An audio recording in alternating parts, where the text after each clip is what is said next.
श्री राधे राधे गोविंद गोविंद राधे राधे राधे गोविंद गोविंद राधे श्री राधे राधे गोविंद गोविंद राधे राधे राधे गोविंद गोविंद राधे गोविंद राधे गोपाल राधे गोविंद राधे गोपाल राधे राधा रमण श्री गोविंद राधे राधा रमण श्री गोविंद राधे राधे राधे राधे राधे राधे गोविंद राधे राधे राधे गोविंद गोविंद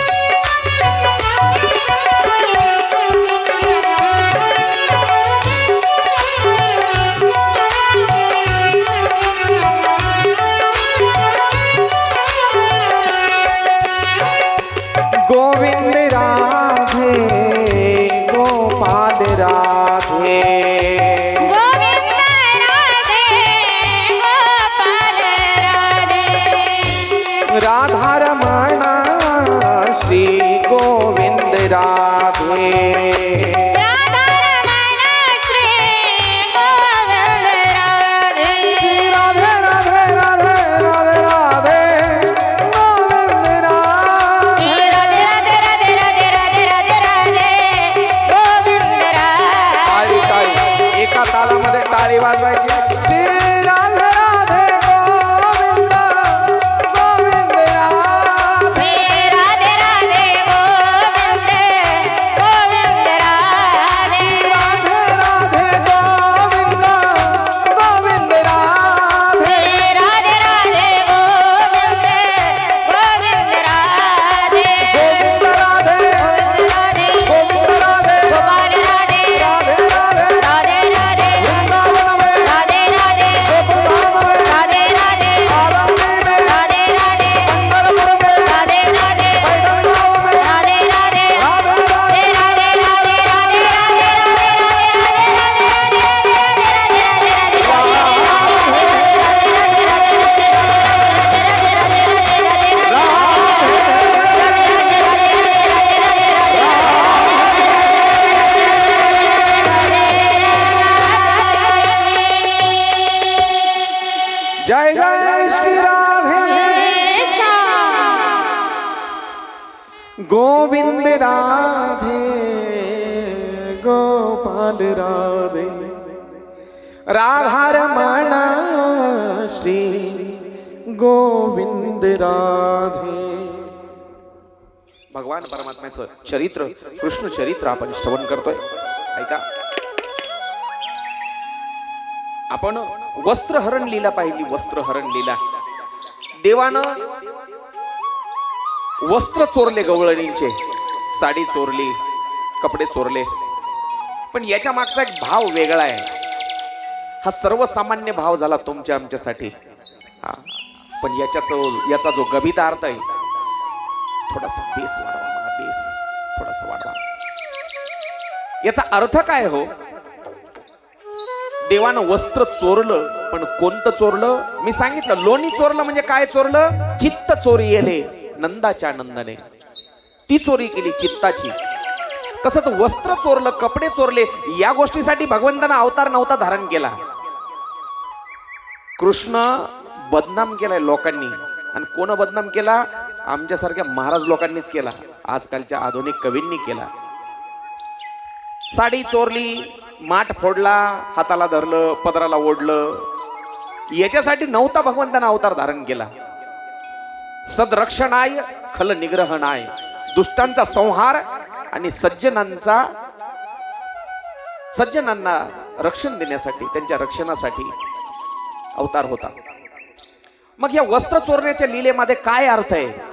लाज भय शंका दुराविला मान. कोणतं वस्त्र चोरलं? लाजेचं, भयाचं आणि शंकेचं भगवंतानं वस्त्र चोरलं. लाज भय शंका दुराविला मान. ऐका, एक शरद पौर्णिमेची रात्र होती. शरद पौर्णिमेची रात्र. शरद पौर्णिमा म्हणजे कोणती पौर्णिमा? शरद पौर्णिमा म्हणजे कोणती पौर्णिमा आहे? ऐकताय ना? जागे आहात? झोपल्या का काय? शरद पौर्णिमा म्हणजे कोणती पौर्णिमा?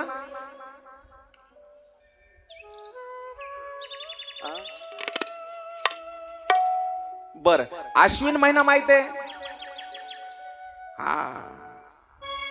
गळ्यात घालून कवड्याची माळ, पायात बांधिली चाळ, हातात परडी तो लाग आवडी वाजविला संबळा.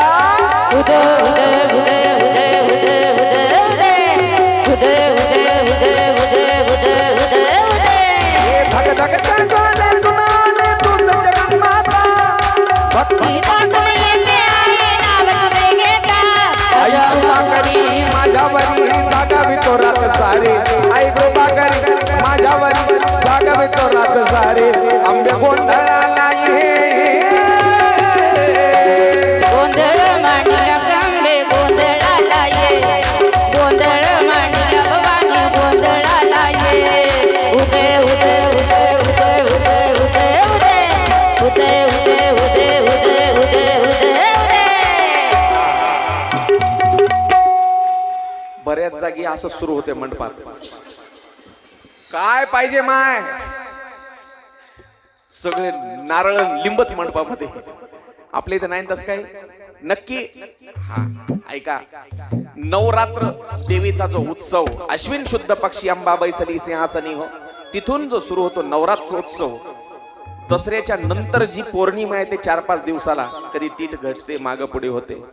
दसऱ्याच्या नंतर जी पौर्णिमा येते तिला पौर्णिमा कोणती म्हणायचं? कोजागिरी पौर्णिमा. हा, बरोबर. महिला मंडळीच्या खाण्याची गोष्ट म्हणलं की लक्षात राहते. कोजागिरी पौर्णिमेला चंद्रप्रकाशामध्ये दूध तापवायचं, त्याच्यामध्ये मस्त ड्रायफ्रुट्स टाकायचे, काजू, बदाम, अक्रोड, पिस्ता, सगळे ड्रायफ्रुट्स टाकायचे आणि मग ते घट्ट झालेलं दूध प्यायचं. ती कोजागिरी पौर्णिमा म्हणजेच शरद पौर्णिमा म्हणायचं तिला. शरद पौर्णिमा. त्या शरद पौर्णिमेच्या दिवशीची गोष्ट सांगतोय का? भगवान परमात्म्यानं त्या दिवशी बासरी वाजवली. बासरी, गोड बासरी वाजवली. एवढी बासरी भगवान परमात्मा गोड वाजवायचा. जगातला पहिला संगीतकार जर कोणी असेल तर कृष्ण आहे. पहिला राजकारणी जर कोणी असेल तर कृष्ण आहे. पहिला समाजकारणी कोणी असेल तर तो देखील कृष्णच आहे. कृष्ण परमात्मा एवढी गोड बासरी वाजवायचा. आणि ती बासरी वाजवली आणि गवळणी मोहित झाल्या. पण त्या दिवशी एक वेगळं होतं बरं का. त्या दिवशीची बासरी फक्त त्याच गवळणीला ऐकू आली ज्या गवळणी वस्त्रहरण लीलेमध्ये सामील होत्या. कारण त्यांचा, मी सांगितलं, लाज भय शंका दुराविला मान. त्यांची लाज गेलेली होती, त्यांचं भय निघून गेलेलं होतं आणि त्यांच्या मनातली शंका देखील महाराज निघून गेलेली होती. म्हणून फक्त त्यांनाच बासरी ऐकू आली. तुम्ही म्हणाला असं कसं होईल? बासरी वाजवली म्हणजे सगळ्यांनाच ऐकू जाणार की? साहजिक आहे. मला एक सांगा, तुमचा एक व्हॉट्सअप ग्रुप आहे समजा, व्हॉट्सअप ग्रुप. त्या ग्रुपमध्ये फक्त 100 लोक आहेत. पलीकडचे तितके आहेत समजा, प्रथमेशच्या पलीकडचे बसलेले त्या व्हॉट्सअप ग्रुप मधले आहेत. मग त्यांनी ग्रुपमध्ये जो मेसेज सेंड केलाय तो या लोकांना येईल का? हो नाही. तर त्याच ग्रुपमध्ये फिरणार तिकडच मेसेज. तसंच झालं. कृष्णानं जी त्या दिवशी बासरी वाजवली त्या मोजक्या गवळणींना ऐकू आली. मोजक्या गवळणींना बासरी किती गोड वाजवली. आहा, फार गोड. आहा, वर्णन केलं. आहा,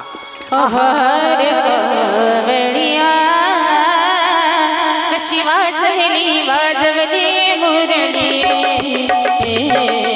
आहार सावळिया वाजवली वाजवली मुरली. आहारे सावळिया कशी वाजवली वाजवली मोरली आहारे सावळिया वाजवली वाजवली मोरली तुझ्या मुरली जातणी तुझ्या मुरली जातणी अकल्पित पडला काणी अकल्पित पडला काणी विहळ झाले अंतकरणी विहळ झाले अंतकरणी मी घरधंदा विसरली आहार सावळिया कशी वाजवली वाजवली मुरली आहार सावळिया वाजवली वाजवली मुरली आहारे सावळिया कशी वाजवली मुरली इतकी गोड मुरली वाजवली देहभान विसरल्या त्या गवळणी देहभान हातातले काम टाकून दिले आणि फक्त बासरीकडंच लक्ष आहे बासरीकडं सासू म्हणते त्या गवळणीला अगं बघतेस काय वेड्यासारखी चित्त जाग्यावर आहे की नाही तुझं चित्त कुठं लक्ष आहे जा दूध काढायची वेळ झाली जा गोठ्याकडे गेली ती गवळण गोठ्याकडे गेली आणि गाईची वास्त्र वेगळे होते बांधलेले म्हशीचे वास्त्र वेगळे होते पण तिच्यानं चूक झाली कारण लक्ष सगळं तिकडंच होतं कुठं भगवंताच्या बासरीकडं गाईचे जे वास्त्र होते म्हशीच्या गोठ्यात सोडले तिनं आणि म्हशीचे वास्त्र गाईच्या गोठ्यात सोडले आणि दूध काढायला भांड जेव्हा हातामध्ये घेतलं ती कळशी हातामध्ये घेतली दूध काढायला गेली कुठं ना गाईच्या गोठ्यात ना म्हशीच्या गोठ्यात थेट ती बैलाच्या गोठ्यात गेली गाईची वासरे म्हशीला सोडली गाईची वासरे म्हशीला सोडली म्हशीची वासरे गाईला सोडली म्हशीची वासरे गाईला सोडली बैलाची धार कशी काढू रे बैलाची धार कशी काढू रे मन मोहिले रे मन मोहिले मन मोहिले मन मोहिले मन मोहिले रे मन मोहिले मन मोहिले रे मन मोहिले मन मोहिले मन मोहिले रे मोहित झालेल्या त्या गवळणी मोहित झालेल्या अक्षरशः वेड्यागत करतायत किती वेड्या झाल्या होत्या हातात काय काम करतायत हे त्यांना भान राहिलं नव्हतं लक्ष इकडे देणार का माय तुम्ही हे तुम्हीच आणलेला प्रसाद आहे मग तुम्ही इकडे माझ्याकडे पहा ऐकताय ना पाठीमागच्या महिला मंडळी हातवर करा एकदा माय वाश शाबाश करा खाली आहेत सगळ्या एक गवळण आपल्या पतीला नवऱ्याला जेवायला वाढत होती जेवायला वाढताना तुम्ही तुमच्याकडे उलटच दिसायले आमच्याकडे बायका वाढतात नवऱ्याला जेवायला तुम्ही विचारलं तर तुम्ही शांतच बसून येत याचा अर्थ हेच काम करतात की काय हे तुमचाच प्रसाद आहे आणि तुमच्याच पर्यंत पोहोचणार आहे ऐका लक्ष इकडे लक्ष द्या एक गवळण नवऱ्याला जेवायला वाढत होती बाजूला तिचं 2-4 वर्षाचं पोरग सुद्धा बसलं होतं नवरा पाटावर बसला एका पाटावर पोरग बसले आणि त्या दिवशी तिच्या नवऱ्याला लोणचं खायची हुक्की आली लहर ते म्हणला मिरचीचं लोणचं पाहिजे ती आंब्याचं लोणचं घेऊन जवळ बसली होती दररोज तिचा नवरा कोणतं लोणचं खायचा आंब्याचं पण नवरा तो प्राणी आहे काय म्हणतोय मी ज्याच्या डोक्यामध्ये काय कधी लहर येईल सांगता येत नाही मला मिरचीचं लोणचं पाहिजे ती काय म्हणली मेल्याला रोज आंब्याचं लोणचं लागते आज बरणी जवळ घेऊन बसली पण आज मुडद्याला मिरची खायची उभं राहिली आणि बाजूच्या कपाटामध्ये रॅकमध्ये जी बरणी ठेवलेली होती वर ती काढली खाली मोठाल्या बरण्या असायच्या लोणच्याच्या एवढाला लोणचं करून ठेवायच्या बायका आता काय आता घरात 2च माणसं बाल्या बाली 10x10ची खोली म्हणतात तसं काम झालं एवढीच बरणी आणायची पाव किलोची तेवढ्यात वर्ष निघते पण 5-5 किलो 10-10 किलो आंब्याचं लिंबाचं आवळ्याचं असं लोणचं असायचं घरामध्ये एवढी बरणी खाली घेतली त्यातल्या 2 मिरच्या वाढल्या त्याला पण तिचं लक्ष सगळं त्या बासरीवर होतं कृष्णाच्या तिनं बरणी जाग्यावर ठेवली ते 4 वर्षाचं पोरगच उचललं कुठं ठेवलं कपाटामध्ये एवढा देह भान हरपलं त्या गवळणींचं, पोरग ठेवून दिलं कपाटामध्ये. आणि त्या गवळणी आता कुठं निघाल्या? कृष्णाची बासरी ज्या दिशेनं ऐकू येत होती त्या दिशेनं निघाल्या. संगीतामध्ये एक प्रकारची जादू आहे. संगीत एक नशा आहे. संगीतामध्ये एक जादू आहे. तुम्ही एक गोष्ट ऐकली का? लहानपणी शालेय अभ्यासक्रमामध्ये एक उंदीर, एका गावामध्ये खूप उंदीर वाढतात आणि त्या उंदरांना गावाच्या बाहेर काढण्यासाठी एक पुंगीवाला बोलवल्या जातो. एक गोष्ट ऐकलेली का कोण? त्या पुस्तकामध्ये वाचलेली आहे का कोण? कोणाच्या आहे लक्षात? कोणाच्याच नाही. तुमच्यापेक्षा मीच बरं आहे काय की अभ्यासात मध्ये. मग हा, ती एक गोष्ट होती. गावामध्ये खूप उंदीर व्हायचे. मग ते उंदीर पळवून लावण्यासाठी एक पुंगीवाला बोलवायचा गावामध्ये आणि ती पुंगी जशी वाजली तसे सगळे उंदर त्याच्या मागे निघून जायचे. अशी एक गोष्ट होती. मग ते ठरलेले पैसे देत नाहीत गाववाले. मग ते अशी पुन्हा अशा एका वेगळ्या पद्धतीनं पुंगी वाजवते की गावातले सगळे लेकरच त्याच्या मागे निघून जातात. मग गाववाले त्याला शरण येतात आणि त्याचे ठरलेले पैसे देऊन टाकतात. घे रे बाबा तुझे पैसे, पण आमचे लेकर आम्हाला परत कर. अशी एक गोष्ट होती. तशी ती जादू त्या बासरीमध्ये होती. बासरीमध्ये ती बासरी वाजली तशा गवळणी निघाल्या. वेड्यागत झालेल्या त्या गवळणी बासरीच्या दिशेने निघतायत आणि यमुनेच्या काठावर जेव्हा आल्या तेव्हा लक्षात आलं यमुनेला तर पूर आलाय. दुथडी भरून यमुना वाहते. पलीकडे जायचंय कृष्णाच्या जवळ, पण कसं जायचं? कान्हा रे कशी जाऊ ना धावना, कान्हा रे कशी जाऊ धावना, पुरणीला जायचं, पुरणीला जायचं कान्हा. कान्हा रे कशी जाऊ धावना, देवा देवा रे कशी जाऊ धावना.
कशी जाऊ वृंदावना.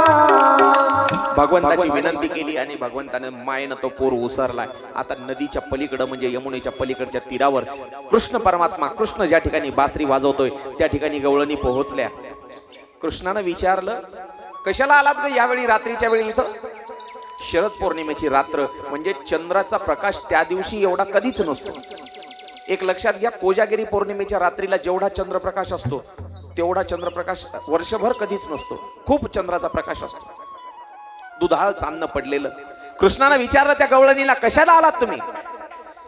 त्यावेळी गवळणीनं सांगितलं आम्ही इहलोकीचा पती सोडून आलोय, आजपासून तूच आमचा पती. कृष्णानं सांगितलं जा परत परत, वेड्यासारखा करू नका.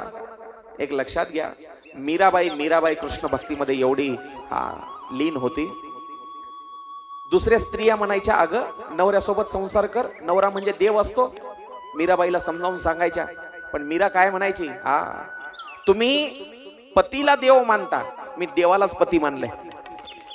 तुम्ही पतीला देव मानता, मी देवालाच पती मानलंय. तशा त्या गवळणी म्हणू लागल्या आजपासून आता तूच आमचा पती. कृष्णानं खूप समजावून सांगितलं. पण त्यावेळेला कृष्ण परमात्म्यानं जेव्हा बासरी वाजवायला सुरुवात केली पुन्हा, त्यावेळी सगळ्या गवळणी फेर धरून नाचू लागल्या आणि तिथं रास क्रीडा चालू झाली. रास क्रीडा सगळ्या गवळणी फेर धरून नाचतायत. त्यावेळेला भोलेनाथ सुद्धा कैलासातून ती रास क्रीडा पाहत आहेत. पार्वती आई साहेब मेकअप केला आणि पार्वती निघाली. पार्वतीला विचारलं महादेवानं, देवी कुठं चालली? त्यावेळी सांगितलं पार्वतीनं, मी रास क्रीडा पाहण्यासाठी वृंदावनामध्ये जाते, वृंदावनामध्ये कृष्ण परमात्म्याकडे. महादेव म्हणले, देवी मला सुद्धा येऊ दे ना, मला सुद्धा येऊ दे. पण पार्वतीनं सांगितलं, मालक तिथं पुरुषांना एंट्री नाही, फक्त लेडीज स्पेशल कार्यक्रम आहे, फक्त महिला मंडळीचा कार्यक्रम आहे, तिथं पुरुष फक्त एकटा आहे, तो म्हणजे कृष्ण. कृष्णाशिवाय दुसरा कोणी पुरुष नाही. महादेव म्हणले, मी जर साडी नेसून आलो तर काय करणार आहे त्याला? पार्वती म्हणली, ठीक आहे तुम्ही साडी नेसाल, पण या तुमच्या लांबलचक दाढीचं करायचं काय? दाढीचं काय करायचं? हा मोठा अवघड प्रश्न आहे. महादेवानं तिथेही डोकं लावलं. म्हणले, मी असा लांब घोंगट घेतो, कुठपर्यंत? असं इथपर्यंत, छातीपर्यंत. तुम्ही काही भागामध्ये आपल्या भारताच्या पहा, तुम्ही इथपर्यंत घोंगट घ्यायची पद्धत आहे. इथपर्यंत असं छातीपर्यंत घोंगट घेतात बायका.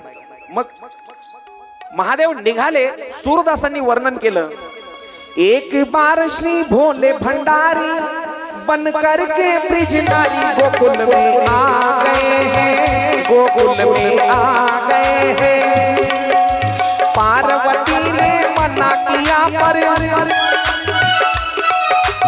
पार्वती ने मना किया पर न माने त्रिपुरारी गोकुल में आ गए हैं, गोकुल में आ गए हैं, गोकुल में आ गए हैं, गोकुल में आ गए हैं, गोकुल.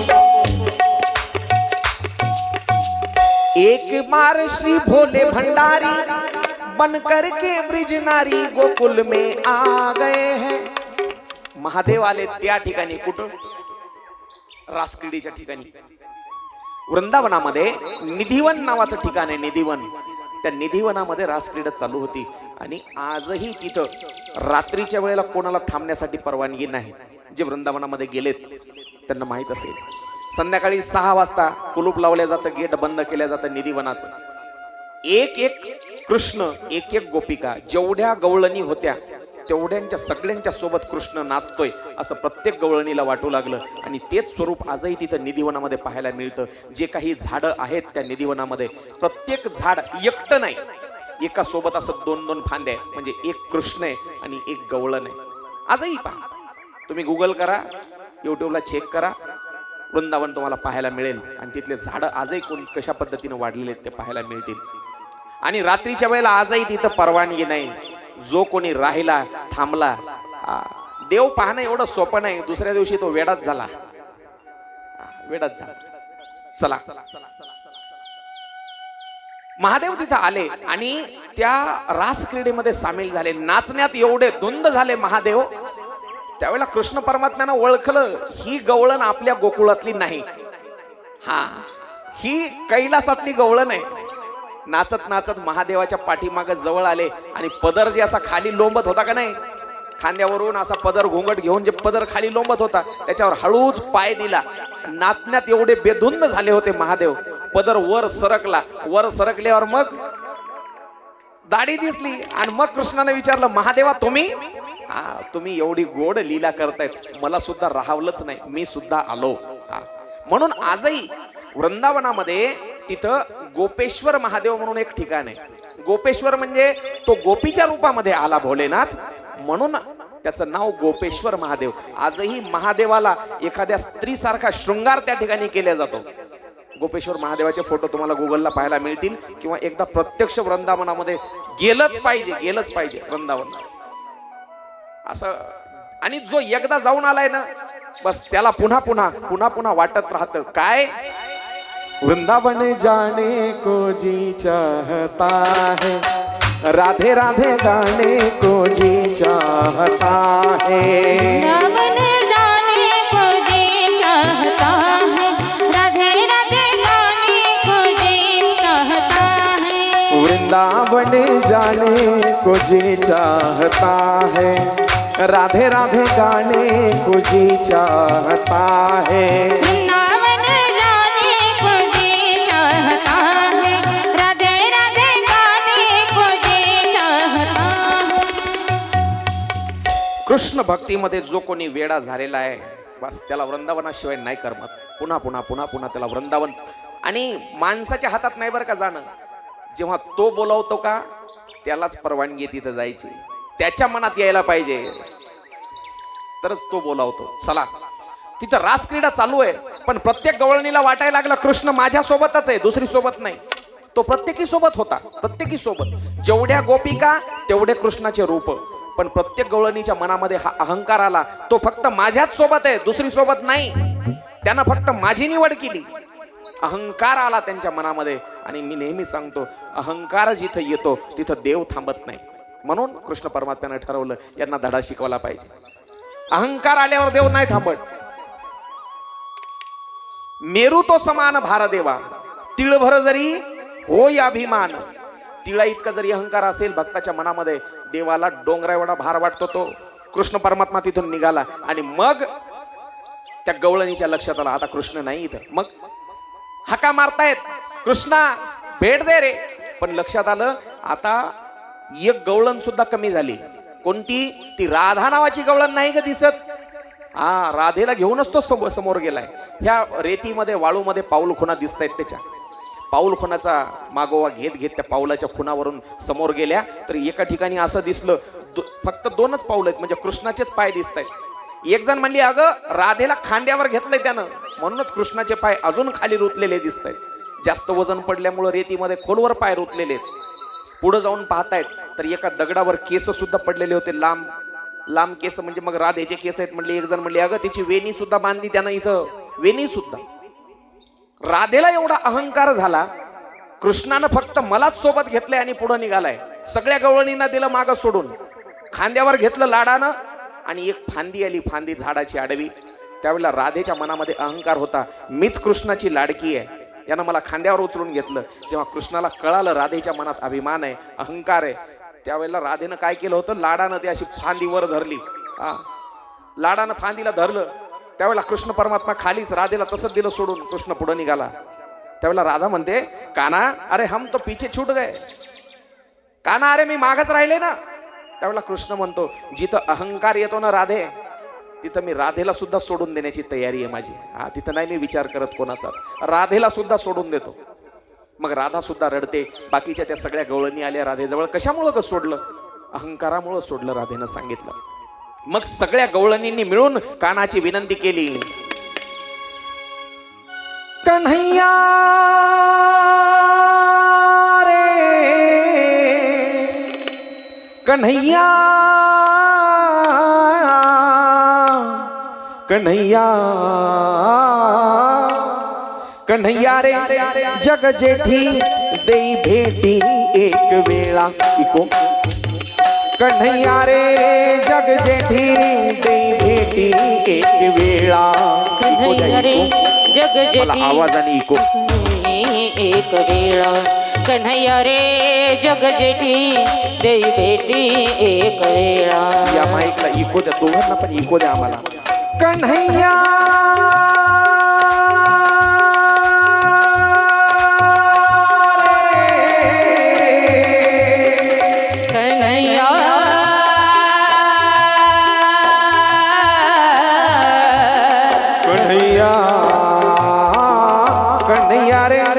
जग जेठी देई भेटी एक वेळा. कन्हैया रे जग जेठी देई भेटी एक वेळा. कन्हैया रे जग जेठी देई भेटी एक वेळा. कन्हैया रे जग जेठी देई भेटी एक वेळा. कन्हैया रे जग जेठी देई भेटी एक वेळा. मग कृष्ण परमात्मा आला. आणि कृष्ण परमात्मा आल्याच्या नंतर गवळणीनं जी विनंती केली का कृष्णाची, त्याला गोपीगीत असं म्हटलेले. गोपीगीत, गोपीगीत, गोपीगीत गायल्याच्या नंतर मग कृष्ण परमात्मा आला आणि त्या ठिकाणी महारास चालू झाला. महारास, महारास कसा चालू झाला ऐका.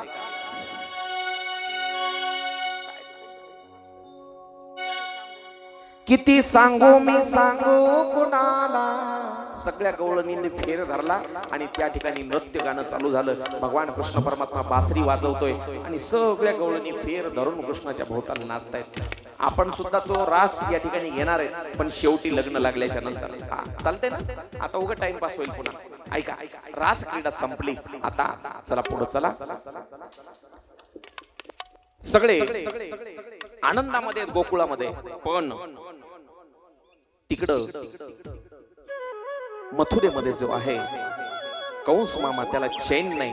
कोण्या दिवशी तो कृष्ण माझ्यावर हल्ला करेल त्याला काळजी वाटते. मग त्यानं पुन्हा एकदा सभा भरवली आणि आता काहीही करायचं, पण कृष्णाला मारायचं. कसं मारायचं? काही राक्षस म्हणले त्याला त्याच्या गावामध्ये मारणं अशक्य आहे. आजपर्यंत अनेक राक्षस पाठवले, त्याच्या गावामध्ये त्याला हरवणं अशक्य, मारता येणार नाही त्याच्या गावात. मग त्याला त्याच्या गावातून बाहेर काढा, म्हणजे गोकुळातून बाहेर बोलवा, त्याला आपल्या गावामध्ये बोलवा. आपलं गाव म्हणजे मथुरा, मथुरेमध्ये आणा. मग आपण त्याला मारू. कसं मारायचं ते कृष्णाला? मग त्याला बोलवायला पाठवलं पाहिजे. कोणाला पाठवायचं? दुसऱ्यावर विश्वास नाही ठेवणार तो. विश्वासाचा माणूस निवडला, अक्रूर त्याचं नाव. अक्रूराला फार लक्षपूर्वक आहे काम आहे. ओ बाबा, तुम्ही का त्रास द्यायले महिला मंडळीला? राहू द्या, आता लय वेळ आहे. तुम्ही बाजूला विना घ्या. राहू द्या, बसू द्या बिचारे, ऐकताय बिचार, शांत बसा. बसा. भागवतातला अतिशय महत्वाचा आत्मा असलेला हा प्रसंग आहे. फार लक्षपूर्वक आहे का, अतिशय गोड प्रसंग आहे. सगळ्यात महत्वाचा प्रसंग हा भागवतातला आहे का. कंसाच्या सांगण्यावरून अक्रूर गोकुळामध्ये प्रवेश करतो. रथामध्ये बसून सकाळच्या वेळेला अक्रूर निघाला कृष्णाला आणण्यासाठी मथुरेला. सकाळपासून संध्याकाळ व्हायची वेळ आली, सायंकाळचे 5 वाजलेले. आता अक्रूर पोहोचला. फक्त 15 ते 20 किलोमीटरचं अंतर आहे गोकुळाचं आणि मथुरेचं. 20 किलोमीटरला अख्खा दिवस लागला का अक्रूराला? अर्ध्या तासाचं जास्तीत जास्त पायी जरी गेलं तर 1-1.5 तासाचं अंतर आहे. पण अक्रूर रस्त्यानं थांबत विचार करत निघालाय. विचार करत, देवाला मारण्यासाठी आणायचंय आणि मला पुढं केलंय, मला पाठवलंय. किती अभागी आहे मी, किती दुर्भागी आहे. त्या कृष्णाला, कोवळ्या कृष्णाला आणून या राक्षसाच्या हातामध्ये देणार मी. काय माझं दुर्भाग्य असणार? कृष्णाच्या वधाचं कारण मी बनणार. सायंकाळचे 5 वाजलेले आणि रथ त्या अक्रूराचा गोकुळामध्ये आला आणि रथाच्या भोवताल मुलं जमा झाली वेशीजवळ. काका, कुठं जायचंय हो तुम्हाला? मला नंद बाबाच्या घरी जायचंय. चला, आम्ही येतो तुमच्या रथासोबत तुम्हाला रस्ता दाखवण्यासाठी. चला. रथ निघालाय आणि सोबत मुलं चालतायत. काका, काय काम आहे हो? नंद बाबाकडे काय काम आहे? मी कृष्णाला नेण्यासाठी आलोय. कृष्णाला नेण्यासाठी शब्द ऐकल्या बरोबर सगळे गोपाळ जे आहेत, गोपाळ रडायला लागले आणि विनवणी करतायत. अक्रूराचे हात जोडले सगळ्या गोपाळांनी. काका, नेऊ नका हो कृष्णाला, नेऊ नका. का रे, कशामुळे नेऊ नका? काका, तो कृष्ण आहे गोकुळामध्ये म्हणूनच आम्हाला खायला मिळतं हो. आमच्यासाठी चोरी करतो होतो आणि आमच्या पोटाला खाऊ घालतो. काका, जर तुम्ही कृष्णाला नेलं तर हे गाव ओस पडेल. काका, ओस पडेल. शरीरातून प्राण निघून गेल्यावर जसं हे शरीर प्रेत बनतं, निपचित पडतं, तसं हे गोकुळ प्रेत बनेल. काका, मंदिरातून जर देवच काढून नेला तर त्या मंदिराला काय अर्थ? तसं या गोकुळाचं होईल. काका, म्हणून तुम्ही कृष्णाला नेऊ नका हो. बोलत ते नंदबाबाच्या वाड्याच्या समोर आलेत. नंदबाबांनी सारथ्याला त्या अक्रूराने रथ सोडायला सांगितला आणि अक्रूरजी जेव्हा वाड्यामध्ये आले, वाड्यात आल्याच्या नंतर नंदबाबा यशोदामाई ओसरीवर बसलेले होते. त्यावेळेला नंदबाबांनी पाहुणचार, हातपाय धुवायला पाणी वगैरे दिलं. यशोदामाई स्वयंपाक घरात गेली पाहुणचारासाठी आणि नंदबाबा अक्रूरजी गप्पा मारतायत. इकडच्या तिकडच्या गप्पा झाल्यावर मग अक्रूरानं सांगितलं, कंसाचा निरोप आहे. काय? एका धनुर्यज्ञाचं आयोजन केलंय. यज्ञाचं आयोजन, धनुर्याग. आणि त्या धनुर्यागासाठी कृष्ण आणि बलरामाला आणायला सांगितलंय. कृष्ण बलरामाला न्यायासाठी आलोय, नेण्यासाठी. कृष्ण आणि बलरामाला नेण्यासाठी एवढे शब्द ऐकले आणि स्वयंपाक घरात असलेली यशोदामाई धावत बाहेर आली आणि हात जोडू लागले अक्रूरा पुढं. अक्रूरजी, नका हो, नेऊ नका माझ्या कृष्णाला. ते म्हणले, न्यावं लागणार. देणार नाही मी माझा कृष्ण, देणार नाही. यशोदा म्हणते, माझा कृष्ण मी देणार नाही. जन्माला तेव्हापासून तळहाताच्या फोडाप्रमाणे जपले, त्याला देणार नाही. त्यावेळेला अक्रूरानं निष्ठुर होऊन सांगितलं, यशोदा काकू काय वाटतं तुम्हाला, कृष्ण तुमचा आहे? त्या रात्री तुम्हाला मुलगी झाली होती. आता कळालं यशोदेला, त्या रात्री तुम्हाला मुलगी झाली होती आणि वसुदेवानं हा बाळ इथं तुमच्या बाजूला आणून ठेवला. तुम्हाला काय वाटतं, कृष्ण तुमचा आहे? न्यावंच लागेल. कंसाचा आदेश. नाईलाज झाला यशोदेचा, नाईलाज झाला. रडते यशोदा, रडते. रडत रडत स्वयंपाक बनवला आणि सायंकाळच्या वेळेला गाई घेऊन कृष्ण बलराम दादा आले. गोठ्यामध्ये बलराम दादा गाई बांधतोय आणि कृष्ण परमात्मा धावत धावत स्वयंपाक घरात आले. दिवसभर आईपासून लांब असलेला कृष्ण आल्याबरोबर आईच्या गळ्याला मिठी मारली कृष्णानं आणि पाहिलं डोळ्याकडं. आई रडतेस ग तू? काय झालं रडायला? नाही रे बाळा, मला काय कुठं झालं रडायला? नाही रडत. आई तुझे डोळे लाल बुंद झालेत ग रडून. मला खोटं बोलतेस आई, कशामुळे रडतेस सांग?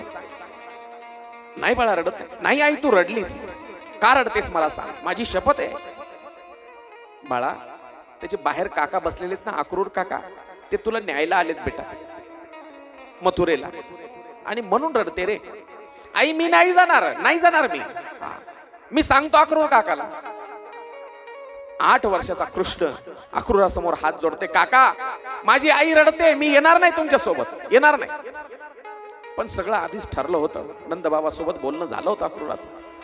संध्याकाळ झाली आणि संध्याकाळ झाल्यावर नंद बाबा आणि अक्रूराला जेवण वाढलं यशोदेनं. त्यांचे जेवण झाले आणि नंतर कृष्णाला मांडीवर बसून पाटावर बसून यशोदेनं घास भरवला. एक लक्षात घ्या, जोपर्यंत कृष्ण गोकुळामध्ये होता तोपर्यंत भगवान कृष्णानं स्वतः हातानं कधीच जेवण केलं नाही. त्याला आईनं यशोदेनं घास भरवला. स्वतः हातानं गरजच पडली नाही खायची, गरजच पडली नाही.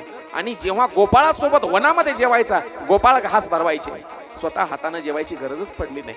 हा कृष्ण आहे तो. जेवू घातलं कृष्णाला, पण यशोदा मात्र उपाशी आहे, उपाशी. रडत यशोदा रडते, कृष्ण रडतोय. नाही आई जाणार नाही. रात्रीच्या वेळेला झोपी घातलं कृष्णाला. मध्यरात्रीची वेळ झाली तरी देखील यशोदा अजून झोपलेली नाही, कृष्णाच्या जवळ बसलेली आहे. कृष्ण झोपलाय. पण मध्यरात्रीच्या वेळेला हुंदका अनावर झाला आणि अंगणामध्ये आली यशोदा आणि तोंडाला पदर लावून रडते. त्याच वेळेला कृष्ण परमात्म्याला जाग आली आणि पाठीमागून आईला मिठी मारली, आई रडू नको ग, रडू नको. दुसरा दिवस उजाडला आणि उजाडल्याबरोबर कृष्ण परमात्मा बलराम दादा अंघोळ केली. अक्रूर तयार होऊन रथ जुंपलेला आहे आणि जुंपलेल्या रथामध्ये कृष्ण परमात्मा बसलेले निघालेत मथुरेला. त्यावेळेला वाड्याचा दरवाजा उघडला आणि उघडल्याबरोबर पाहतात काय, गावामधले नगरामधले गोकुळातले सगळे गावकरी, गोपाळ, कृष्णाचे सवंगडी, गवळणी, सगळे गवळी नंदबाबाच्या वाड्याच्या समोरच येऊन रात्रीला झोपलेत. दार उघडलं आता म्हणून आता लक्षात आलं यशोदेच्या. आणि यशोदा जेव्हा दारात पाहते, सगळ्या गवळणी उठून उभा राहिल्या आणि यशोदाला विचारू लागल्या, यशोदे रात्रीच्याच वेळेला अजून उजडलं देखील नाही, अंधारच आहे, कुठं पाठवतेस का आमच्या कृष्णाला? काय म्हणतायत? आमच्या कृष्णाला. प्रत्येकीला वाटायचं कृष्ण माझा आहे, फक्त एकट्या गोकुळातला त्या नंद बाबाचा किंवा यशोदेचा कृष्ण नव्हता, तो प्रत्येक गवळणीचा कृष्ण होता. आमच्या कृष्णाला कुठं पाठवतेस?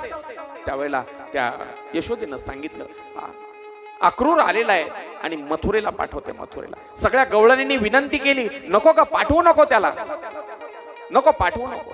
पण नाईलाज होता. रथामध्ये बसलेला कृष्णानं सांगितलं, मी संध्याकाळपर्यंत परत येतो.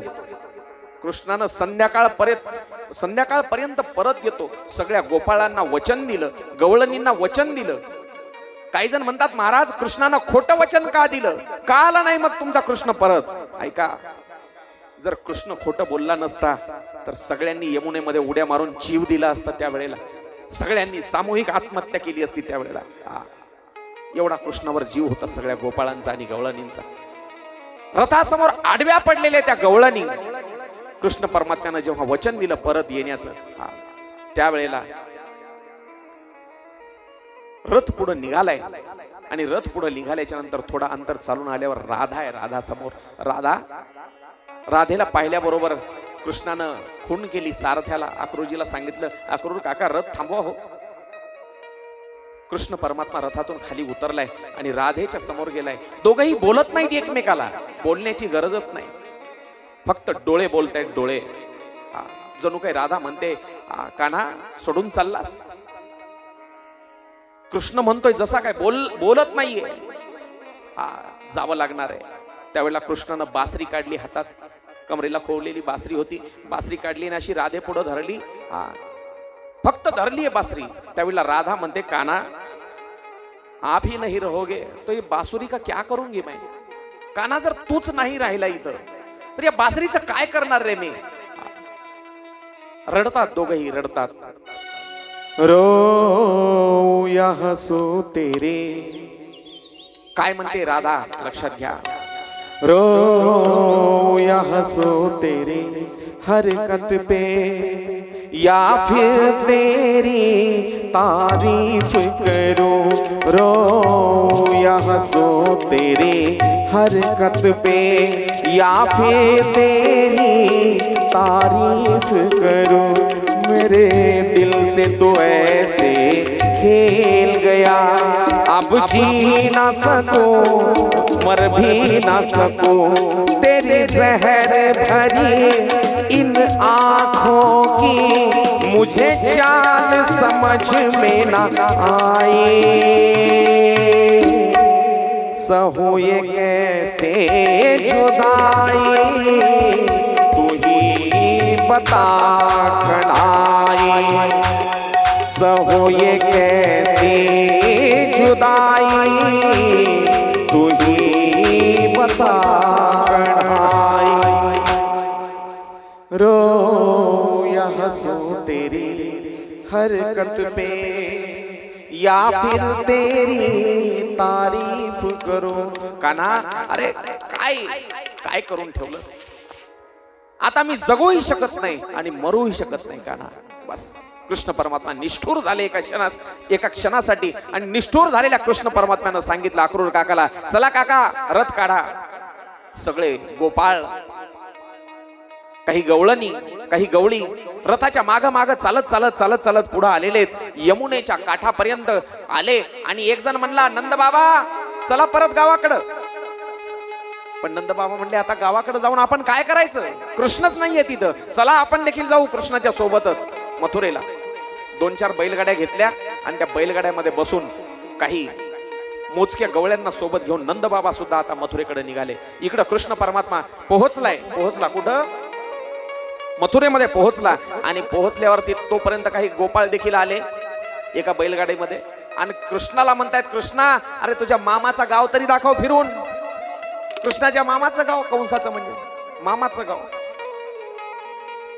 फिरतायत नगरामध्ये. त्यावेळेला एक धोबी जात होता. धोबी भारीचे कपडे होते राजमहालातले त्याच्याजवळ. राजाचा तो कंसाच्या दरबारातला धोबी होता. गोपाळ म्हणले कृष्णा अरे तुझ्या मामाच्या गावामध्ये आलो, नवीन नवीन कपडे तरी घालायला मिळतील, त्या धोब्याला मागून घे ना. हाक मारली कृष्णानं त्या धोब्याला, आम्हाला कपडे द्या ना. एवढा राग आला त्या धोब्याला. अरे गावंढळ कुठले, गोकुळातले गवळ्याचे लेकर तुम्ही, हे राजाच्या दरबारातले कपडे, लायकी तरी आहे का तुमची कपडे घालण्याची एवढे भारीचे. कृष्ण परमात्म्याला देखील राग आला. एकच ठोसा मारला, एका ठोशामध्ये त्याचा प्राणच बाहेर काढला. एका ठोशात. बलराम दादा म्हणला कृष्णा अरे एवढ्या जोरात बुक्की कोण्याच राक्षसाला मारली नाही होती आजपर्यंत. एका बुक्कीमध्ये प्राण घेतला तू याचा, एवढा राग. ते म्हणला राग काय आजकालचा नव्हता, एका युगाचा राग होता. एका युगाचा. कोणत्या युगाचा? त्रेता युगाचा. हेच तो धोबी होता म्हणले, ज्यानं सीतेमाईविषयी वाईट उद्गार काढले, म्हणून मला परत वनवासामध्ये पाठवावं लागलं सीतामाईला. तेव्हापासूनचा राग. चला कपडे घातले. नंतर कृष्णा गंध लावला पाहिजे रे, चंदन लावलं पाहिजे. काय म्हणतोय मायबाप, इकडे लक्ष द्या. करमत नाहीये त्या गोपाळांना, अडाणी आहेत ते. गायी वळतात, म्हशी वळतात, दुधाचा व्यवसाय करतात, तरी देखील कपाळावर गंध लावल्याशिवाय त्यांना करमत नाहीये. पण आज आपण जसे जसे सुसंस्कृत व्हायला लागलो, सुशिक्षित व्हायला लागलो, तसे तसे धर्मापासून लांब होत चाललो. आपल्याला लाज वाटते आता कपाळाला गंध लावण्याची, आपल्याला लाज वाटते गळ्यात माळ घालण्याची. गंध लावला पाहिजे मायबाप. मस्तिष्क पूजा आहे ती, मस्तिष्क पूजा. सकाळी सकाळी गंध लावलाच पाहिजे. शिव महापुराण असं सांगतं 3 वेळेला भस्म लावला पाहिजे, सकाळ दुपार संध्याकाळ. एकदाच नाही, 3दा लावा. पण आजकाल लाज वाटायला लागली आपल्याला गंध लावण्याची, गळ्यात माळ घालण्याची. गंध लावला पाहिजे. कृष्णानं पाहिलं एक दासी होती, कुबजा दासी, तिचं नाव कुबजा. कुबड निघालेलं होतं तिचं, कुबड वाकलेली होती, काठी टेकवीत टेकवीत चालत होती, पण हातामध्ये चंदन होतं आणि त्या चंदनाचा सुवास कृष्णानं आला आणि कृष्णानं सांगितलं, अरे ओय सुंदरी, जरा गंध तरी लावून दे. काय म्हणले भगवान परमात्मा, मला एक सांगा, एखादी एकदम विद्रूप बाई, खूप कुरूप आहे, एकदम काळी आहे, केस विस्कटलेले, दात असे एकदम कुरूप आहे, एकदम कुरूप, आणि तिला जर म्हणलं कोणी, आमचा सागर म्हणला, ओ हेमा मालिनी जरा इकडे तर बघा, पाहिल का नाही ती वळून, पाहिल का नाही, तशी तिनं वळून पाहिलं, काठी टेकवीत टेकवीत असं पाहिलं, कृष्ण आहे हो, ये रे ये. तिला भगवान परमात्म्याला तिनं गंध लावला, पण तिचा हात पुरत नाही कृष्णापर्यंत, कपाळापर्यंत. कृष्ण उंच झाला होता, ही वाकली होती, कुबड निघालं होतं तिचं. कृष्णाने एक लीला केली, तिच्या पायाच्या अंगठ्यावर आपला पाय ठेवला, पायाच्या अंगठ्यावर, आणि हनुवटीला असं धरलं आणि सरळ केलं तिला. सरळ उचलल्याबरोबर तिचा मनका सरळच झाला. अतिशय सुंदर स्वरूप तिला प्रदान केलं. आणि आता कृष्ण परमात्मा तिथून पुढे निघाले. तिथून पुढे धनुर्यागाचा जो मंडप होता, त्या धनुर्यागाच्या मंडपामध्ये, धनुर्याग म्हणजे तिथं मुद्दाम कृष्णाला मारण्यासाठी कपटानं आणायचं ठरलेलं होतं. एक हत्ती, त्या हत्तीला दारू पाजलेली होती, दारू, आणि दारू पाजून त्या ठिकाणी त्या हत्तीच्या पायाखाली तुडवून कृष्णाला मारण्याचा प्लान त्या ठिकाणी होता. पण काय झालं, ज्या वेळेला कृष्ण परमात्मा आणि बलराम दादा त्या यज्ञ मंडपाच्या गेटवरती आले, त्या हत्तीनं जेव्हा कृष्णावर आणि बलराम दादावर हल्ला केला, कृष्ण परमात्म्यानं त्या हत्तीला फिरवून गरगर मारला आणि त्याचे दात उपटले आणि ते दात हातामध्ये घेऊन कृष्ण आणि बलराम दादा तिथून पुढे निघाले. कोवळ्या पिढ्या हत्ती, त्या हत्तीचं नाव होतं पतितस्य पदाक्रम्यम मृगेंद्र सव लीलया दंतमुत्पात तेनेभम हस्ती पाश्चात हजतरी. कोवळ्या पिढ्या हत्तीला खाली पाडून पायानं दाबून धरला आणि कृष्णानं त्याचा दात उपटला. त्याच दातानं प्रहार करून हत्ती आणि त्याच्या माहुताला यमसदनी पाठवलं. पुढे चानोर, मुष्टिक असे राक्षस होते. चानोरे, मुष्टिके, कुटेशले, तोषलके हते, शेषा प्रदुर्वदुर मल्ला सर्वे प्राण परित्सवा. जेव्हा चानोर, मुष्टिक, कूट, शल, तोषल असे अनेक राक्षस मारले गेले, तेव्हा बाकीचे जे काही होते ते आपले प्राण वाचवण्यासाठी पळून गेले. आता कंसाचा नंबर राहिलाय, कंसाचा.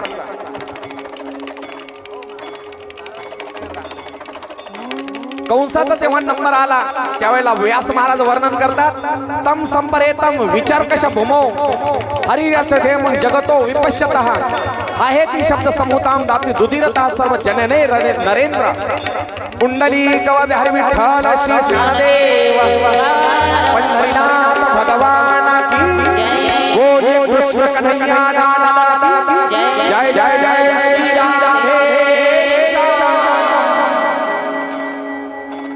अशा पद्धतीनं भगवान श्रीकृष्णानं ज्या राक्षसाचा वध करण्यासाठी अवतार धारण केला होता कंस, त्या कंसाचा वध केला. चला, कंसाला मारलं. कंसाला मारल्याच्या नंतर कंसाचा पिता म्हणजे बाप म्हणजे कृष्णाचा कोण झाला? कंसाचा बाप म्हणजे कृष्णाचा कोण? हा बरोबर आहे, बरोबर, मामा. चालू देऊ का? कंस मामा होता. मामाचा बाप म्हणजे आजोबा झाला ना. त्या कंसानं, दुष्ट कंसानं बापाला बंदीखान्यात टाकलं होतं. बापाला, कंसाच्या आई वडिलाला देखील बंदीखान्यातच ठेवलेलं होतं. वसुदेव आणि देवकीला कृष्णानं त्या सगळ्यांना सोडवलं बंदीखान्यातून. वसुदेव देवकीला मुक्त केलं आणि उग्रसेन म्हणजे तेच आजोबा, कंसाचा बाप, त्याला देखील मुक्त केलं आणि गादीवर बसवलं मथुरेच्या. उग्रसेन म्हणले, कृष्णा तूच राजा हो मथुरेचा. पण म्हणले, नाही, मला इथला राजा होण्यात काही रस नाही. हे राज्य तुमचं आहे, तुम्हीच राज्य कारभार करा. बघा मायबाप, कृष्णाचं चरित्र जे आहे का,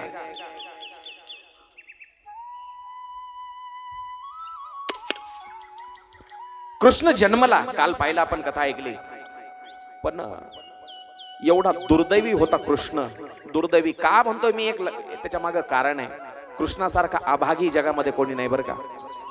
इथं जेवढे लोक बसलेले आहेत, महिला असो पुरुष असो, सगळ्यांना आपल्या आईचं दूध मिळालंय. इथं सगळ्यांना आईचं दूध मिळालंय.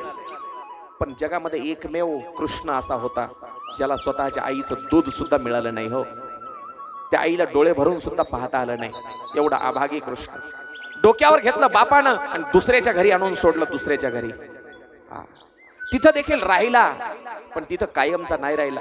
जे बाळ गोपाळ सवंगडी जमावले होते, जे आई बाप नंद बाबा यशोदामाई, त्या ज्या गवळणींनी जीव लावला, त्या सगळ्यांना सोडलं आणि मथुरेमध्ये आलाय. पण जी मथुरा जिंकली, ज्या कंसाला मारलं, ती सुद्धा मथुरा त्यानं काबीज नाही केली.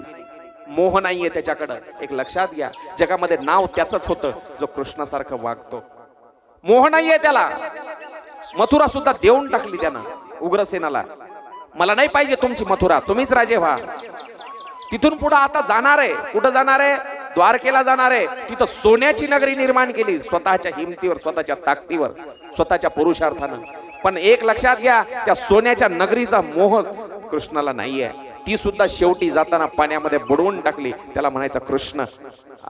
इतिहास कोणाचीही नोंद घेत नाही मायबाप, त्यासाठी त्याग लागतो, त्याग लागतो. उग्रसेनाला गादीवर बसवलं आणि आपण ज्ञान मिळवण्यासाठी, बघा, ज्याच्यापासून वेदांची उत्पत्ती झाली, सगळं ब्रह्मज्ञान त्याच्यापासूनच आहे, त्या देवापासून, कृष्णापासून. तरी देखील गुरुचा महिमा वाढवण्यासाठी कृष्णानं विचार केला, मीच जर गुरुला नाही मानलं, मीच जर आता शाळेत नाही गेलो, उद्या लोक जातील का? रामाने तेच विचार केला, कृष्णाने तेच विचार केला. म्हणून गुरुची महती वाढवण्यासाठी गुरुच्या घरी गेले. गुरुच्या घरी, आश्रमामध्ये. त्यावेळेला शाळा नव्हती, हॉस्टेल्स नव्हते, पण एक प्रकारची गुरुकुल पद्धती त्यावेळेला होती. त्यावेळेला कॉन्व्हेंट स्कूल नव्हते मायबाप, लक्षात घ्या. म्हणून म्हणतो मी, आजकालच्या पोरांना तुम्ही 2 वर्षाचं झालं, 3 वर्षाचं झालं की त्याला लगेच LKG, UKG, प्ले ग्राउंड, ते काय असते ते दप्तराचं ओझं देऊन आपण त्याचं बालपण हिरावून घेतोय. बालपण. आपली संस्कृती अशी होती, 6-7 वर्षापर्यंत शाळेत घालायची पद्धत नव्हती मागच्या 20-25 वर्षापूर्वी. आणि त्याच्याही अगोदर 10-10 वर्ष, 12-12 वर्षाच्या नंतर गुरुकुलामध्ये पाठवण्याची पद्धत होती. आपण बालपण हिरावून घेतोय हो त्या लेकरांचं. बघा ना तुम्ही, आजकालचे मुलं पाहिले ना, असे सुरकुतलेले चेहरे दिसतात त्यांचे. मायबापाचेही तसेच जबाबदाऱ्या वाढल्या. ऐका, पैसा पैसा. एक लक्षात घ्या मायबाप, तुम्ही जिंदगीभर जरी असं केलं ना, म्हातारपणी तरी असं करावंच लागणार आहे. हरी हरी. अरे आतापासून सवय लावा. माणूस म्हणून जगा राजे हो. जबाबदारी जबाबदारी, पैसा पैसा पैसा, रात्रंदिवस हेच चालू आहे. कृष्ण परमात्मा गुरुच्या घरी गेले.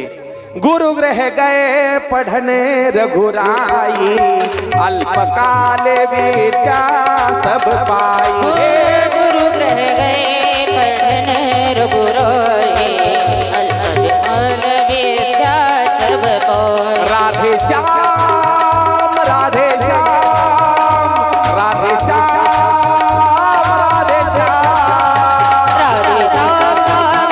राधे श्याम श्याम श्याम राधे श्याम श्याम श्याम राधे श्याम श्याम श्याम राधे श्याम श्याम राधे श्याम श्याम श्याम राधे श्याम श्याम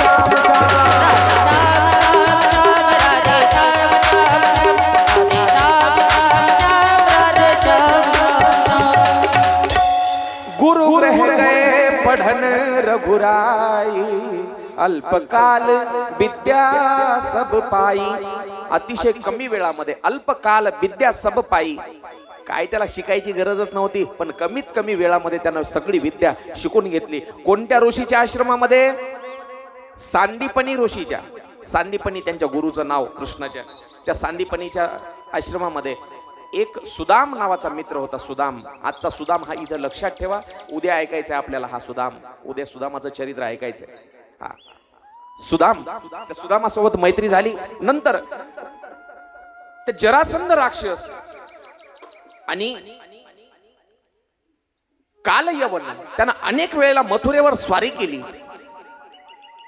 मथुरेच्या लोकांना त्रास होतोय आपल्यामुळं. पुन्हा पुन्हा ते राक्षस मथुरेवर आक्रमण करतात. 17 वेळेला आक्रमण केलं मथुरेवर, 17 वेळेला. आणि 17 वेळेला कृष्णानं काय केलं, त्या जरासंधाला सोडू दिलं. बाकीच्या आलेल्या सगळ्या सैन्याला मारायचं, फक्त एकट्या जरासंधाला सोडून द्यायचं. एका दिवशी बलरामानं विचारलं, कृष्णा तू आलेल्या बाकीच्या सगळ्या राक्षसांना मारतो त्याच्या सोबत्याला आणि एकट्या जरासंधाला का सोडून देतो? कृष्ण म्हणला, तेच तर खरी पॉलिसी आहे. आपण आपले शत्रू शोधत फिरत बसायचे नाही. दरवर्षी हा जरासंध काय करतो, आपले जेवढे शत्रू आहेत, आपले शत्रू त्याचे मित्र, आपला जो शत्रू आहे तो त्याचा मित्र आहे, तो त्या सगळ्यांना गोळा करतो, सगळ्या भारतातल्या सगळ्या शत्रूला, आणि एकदाच घेऊन येतो. आपण त्याचे शत्रू सगळे मारायचे, आपले त्या एकट्याला सोडून द्यायचं. ते पुन्हा शत्रू गोळा करते, घेऊन येते, आपण त्या बाकीच्याला मारायचं, एकट्याला सोडून द्यायचं. असं 17 वेळेला केलं कृष्णानं, 17 वेळेला. पण आता लक्षात आलं, आता आपल्यामुळं या मथुरेच्या लोकांना त्रास होतोय. आता आपणच इथं राहायचं नाही. सोडली मथुरा सोडली आणि द्वारकेकडे आली. द्वारकेकडं हा, तिथं ते मारला, जरासंध मारला, कालयवन मारला. कालयवनाला कसं मारलं माहिती आहे? मुचकुंद राजा एक बऱ्याच वर्षापासून झोपलेला होता. कृष्णानं शेला टाकला त्याच्या अंगावर. त्या कालयवनाला वाटलं हा कृष्णच येऊन झोपला या गुहेमध्ये. मग आल्यावर त्या कालयवनानं त्या मुचकुंद राजाला लाथ मारली. लाथ मारल्याबरोबर तो हजारो वर्षापासून झोपलेला, अनेक काळापासून तो मुचकुंद उठून बसला. उठून बसल्याबरोबर तुम्ही एक मला सांगा, दररोज तुम्ही जर समजा 6 तास 7 तास झोपता, बरोबर, त्याच्याऐवजी जर तुम्ही 12 तास झोपले तर डोळे कसे होतात? लालबुंद होतात. जो व्यक्ती अनादी काळापासून अनंत काळापासून झोपलेला आहे, तो झोपेतून उठल्यावर त्याचे डोळे कसे झाले असतील? आग बाहेर पडते त्याच्या डोळ्यातून. त्या मुचकुंद राजाच्या कालयवन एका क्षणात जळून भस्म झाला, कालयवन. मग आता कृष्ण परमात्मा आणि बलराम दादांनी ठरवलं, आता परत मथुरेला जायचं नाही. मग कुठं आले? आजच्या गुजरात मध्ये आले. आणि तिथं आल्यावर समुद्राला सांगितलं, मला जागा पाहिजे. समुद्राला, समुद्र कोण आहे? कृष्णाचा. लक्ष्मीबाईचं माहेर कुठलं माहेर? कालच सांगितलं ना, समुद्र मंथन केलं. समुद्र मंथनातून लक्ष्मी बाहेर आली आणि विष्णू परमात्म्याची पत्नी झाली. म्हणजे लक्ष्मीचं माहेर समुद्र आहे आणि समुद्राचं आणि विष्णूचं नातं काय? मग सासरे जावयाचं. सासऱ्याला सांगितलं, अहो सासरे बुवा मला जागा पाहिजे. समुद्र माग हटला आणि त्या समुद्राच्या जागेवर, समुद्रानं जी जागा दिली त्या जागेवर द्वारका निर्माण केली. हा, एक लक्षात घ्या, सगळे जे मोठे मोठे माणसं आहेत का, सासरवाडीतच मोठे झाले. तर काय म्हणतोय मी, कृष्ण कुठे राहिला? आता सासऱ्यानं दिलेल्या जागेवरच घर बांधलं की द्वारका बांधली, म्हणजे सासरवाडीतच राहिला. भोलेनाथ कुठं राहतात? कैलाशात. हिमालय, कैलाश म्हणजेच हिमालयाचाच भाग आहे, हिमालयाचीच पर्वतरांग आहे ती. म्हणजे महादेव सुद्धा कुठं राहतात? पुरुष मंडळी लक्षात घ्या जरा, ओढा वाढवा तिकडं सासरवाडीकडं. हा, जुळवून घ्या, फायदा झाला तर झाला काही. हा, सासरवाडीच्या जीवावर मोठं होते माणूस, एरवी नाही होत. हा, महादेवाला कृष्णाला तिकडच लाभलंय, आपल्याला म्हणूनच आपण गरीब राहिलो. हा, मला नग काही, अरे नग तर बस तसं. हा, आता द्वारका निर्माण केली. चला तिकडे तयारी झाली का मंत्री साहेब? हा, येऊ द्या आता. हा, हे बघा माय, ज्याच्या जवळ कोणते 2-4 फुलं असतील त्यांनी शेजाऱ्या पाजाऱ्याला द्यायचे. फुलांच्या अक्षदा त्या तयार करायच्या. अजून 5 मिनिटं लागणार आहेत बरं का. हा,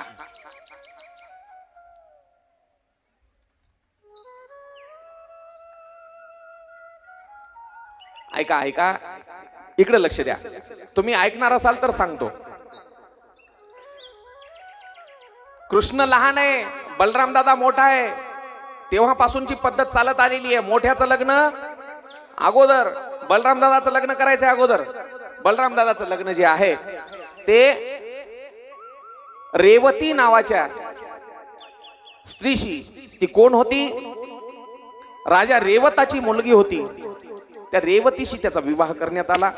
पुढं भीमक नावाचा जो राजा आहे, आता आपल्या महाराष्ट्रामध्ये या विदर्भामध्ये अमरावती जवळ कौंडिन्यपूर नावाचं नगर आहे. कौंडिन्यपूर नगरी. आणि त्या कौंडिन्यपुराचा राजा आहे भीमक. जशी आपली मराठवाड्याची भूमी संतांची आहे, आपल्या मराठवाड्यानं संत दिले, तसंच विदर्भाचं एक वैशिष्ट्य आहे, विदर्भाच्या भूमीनं कुलवान स्त्रिया दिल्यात, कुलवान स्त्रिया. आई जिजाऊ मासाहेबाचं माहेर कुठलं? जिजाऊ आई साहेब छत्रपती शिवरायांच्या आई माहेर कुठलंय त्यांचं? बुलढाणा जिल्हा विदर्भ, सिंदखेड राजा. आणि रुक्मिणीचं माहेर सुद्धा विदर्भाच आहे.